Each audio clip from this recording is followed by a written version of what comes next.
The toughest part of this whole situation is operating on minimal sleep for the past week. And when I moved there, my house had never had water or any sewerage or any problems whatsoever. I had 38 inches of hardy pond in my basement for 5 days.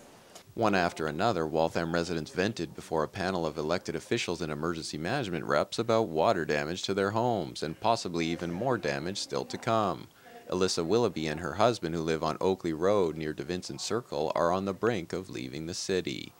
We have a baby at home and we're thinking, can we do this for another 20 years? I had to jack my house up, put a new foundation in.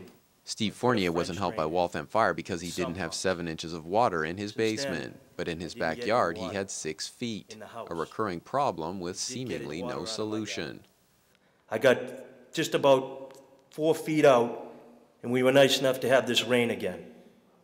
Guess what? 6 feet again. I don't know what I can do.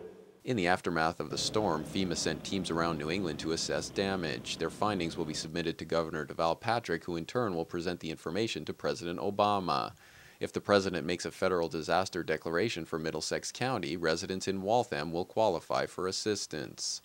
Some of you may have taken pictures, some of you may not. Some of you may have bills for dumpsters or for expenses that you've already, and some of you have not. FEMA is going to come to most of your homes. They're going to work with you. They're going to talk to you. They're going to let you show them where the damage was, what occurred. And not to be too bureaucratic, this is the process that we're given. And I know this happened overnight to all of you, and I know personally how hard it is to recover from a flood. We will probably, I mean, most likely, we will have someone, an inspector, come out and individually see your home, and that will happen within a week. If this gets declared a federal emergency, you're going to see so many of these FEMA shirts on your streets, you're going to wish you never saw us again. Number 2, I blame it on area development. Some residents argued that overdevelopment was to blame for all the excess water. They realized the guy behind me that built a new house. I'm getting surrounded by houses, so I'm not even getting any sunlight now. Had put an illegal pump into my yard. We have a limit. It's $29,900 worth of assistance.